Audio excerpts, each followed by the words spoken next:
Muy buenos días, soy el Dr. Hans Seguía, miembro del grupo de nuevas tecnologías de Semergen. El día de hoy quería conversar con ustedes un poco sobre lo que vienen a ser algunos ejemplos actuales de lo que viene a ser telemedicina. Como sabrán, pues ahora con lo del coronavirus estamos realizando bastante o estamos utilizando bastante este sistema. La consulta telefónica, por ejemplo, la videoconsulta, es una forma de teleconsulta que está bastante relacionada con la telemedicina. Cuando hablamos de telemedicina tenemos que pensar un poco más en proyectos, en formas de validación e incluso en artefactos que nos pueden ayudar a ver mejor al paciente, es decir, por ejemplo, analizarlo mejor, estudiarlo un poco mejor. Existen muchas especialidades que ya están usando, por no decir todas. Vamos a comenzar viendo algunas de ellas. Por ejemplo, la que está usando más en el momento actual viene a ser la cardiología. Como ustedes pueden ver en esta diapositiva, existen ya varios estudios que están valorando sobre lo que vienen a ser los resultados de telecardiología a niveles nacionales incluso.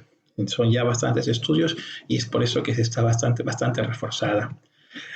Como ya les mencioné, para poder hablar de telemedicina tenemos que tener ciertos parámetros. Tenemos que tener, por ejemplo, un entrenamiento adecuado. Tenemos que tener también elaboración de guías, de protocolos para saber más o menos cómo actuar en cada momento. Tenemos que ver que los sistemas que se están utilizando funcionen. Tenemos que ver, por ejemplo, que los datos que vamos a recibir sean de calidad y que lleguen de manera continua al médico sin, por supuesto, evitando lo que vienen a ser las fugas de datos, ¿no? Y también ver que las personas que lo utilicen sean hábiles en el uso de estas herramientas. Así como hablamos de telecardiología, pues también podemos hablar de lo que viene a ser la telerehabilitación cardíaca.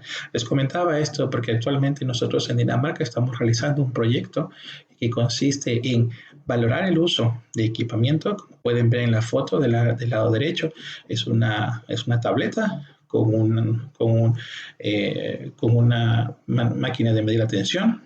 Además, viene dentro de un kit que se le explica al paciente y lo cual nos permite, por ejemplo, monitorizar al paciente estando a distancia. El paciente registra, se mide la tensión arterial que está conectada por medio Bluetooth a esta tableta y además tiene una balanza que también valora el peso del paciente y también está conectada a Bluetooth con la tableta, con lo cual el paciente no tiene que hacer nada, solamente, por ejemplo, explicar cómo se siente en la tableta y poner algún comentario o solicitar ayuda, por ejemplo, a ver, consejo a su médico o enfermera.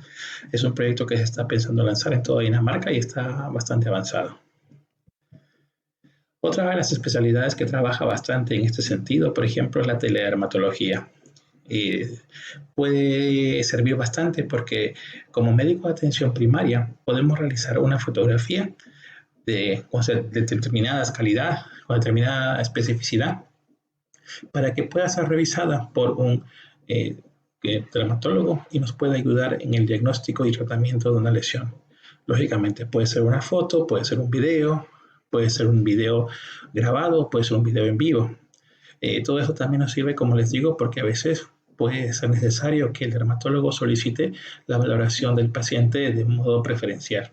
Es bastante útil también en este sentido. La teleortopedia también es otra especialidad que se ha visto bastante beneficiada por la telemedicina. Estudios dicen, por ejemplo, que lógicamente el control de pacientes que han recibido operaciones o que han sufrido tratamientos en ortopedia pueden disminuir su visita hospitalaria usando este sistema. Además, los pacientes refieren que se sienten bastante cómodos porque la evolución de las lesiones suele ser igual y como si fuera una visita presencial. Y lógicamente, como siempre y como todo caso de telemedicina, somos nosotros los médicos los que decidimos si usamos una consulta presencial o una consulta virtual. La teleendocrinología, por ejemplo, es una especialidad que se está desarrollando. Ya también en España tenemos casos en Galicia, por ejemplo, en Asturias, donde, por ejemplo, como pueden ver ustedes aquí, el 97% de los pacientes que lo utilizó en Estados Unidos se sentía feliz de poder usar. Incluso se habla de que se puede disminuir la hemoglobina glicosilada utilizando este sistema de 9,1 a 7,5%. Incluso en algunos estudios en Estados Unidos se habla de 17% de mejora. También hay que recordar que muchos de los pacientes diabéticos suelen vivir en zonas rurales. Entonces se van a ver mucho más beneficiados por un sistema de este tipo. Aquellos pacientes que fueron tratados en casa tuvieron una misma tasa de mejora de salud que aquellos que fueron tratados vía consulta presencial, que nos da también una idea de lo bastante útil que puede resultar. La telereumatología, por ejemplo, también es una especialidad que se está uniendo a lo que viene a ser la telemedicina.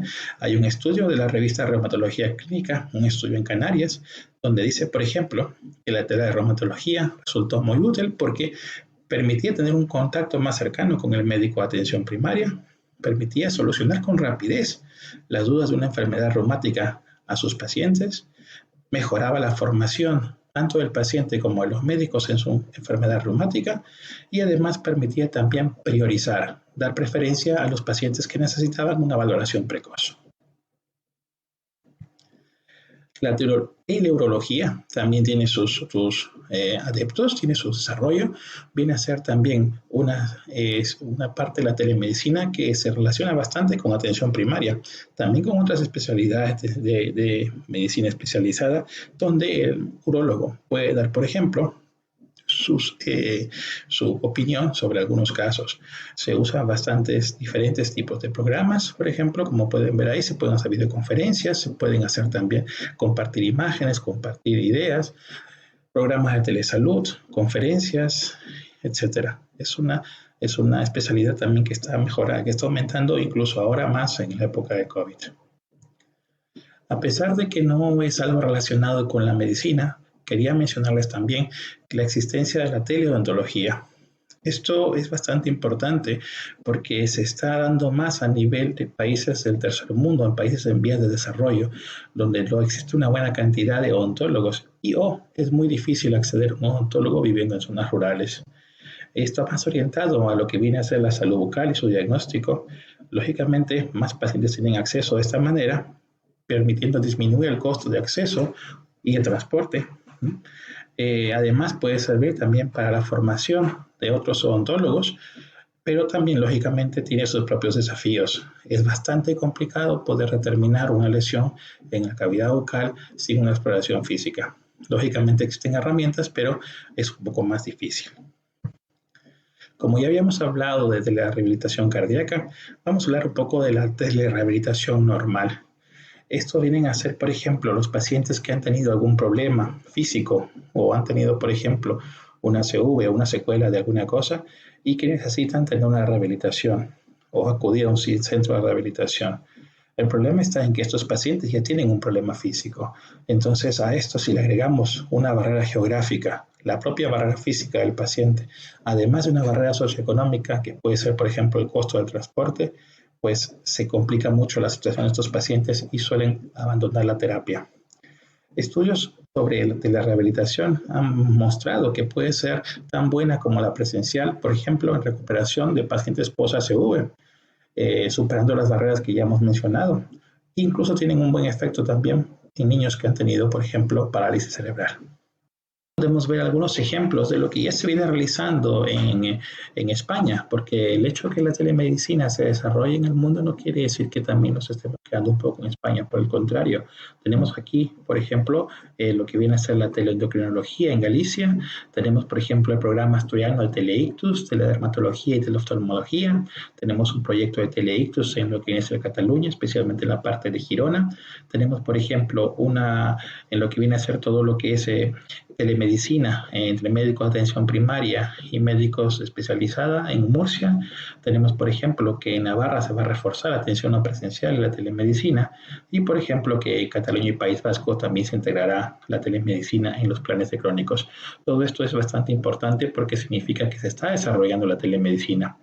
Lógicamente, y es muy importante que se desarrollen proyectos y que no sea solamente una motivación que se le ocurrió a alguien para poder hacerlo, porque esto requiere de una inversión económica para poder continuar con su desarrollo. Muchas gracias por todo. Esto ha sido todo. Luego hablaremos un poco más de otras cosas. Cualquier cosa pueden contactarme en mi Twitter Medtorek o podéis también escribirme a mi correo electrónico que ven en pantalla. Muchas gracias.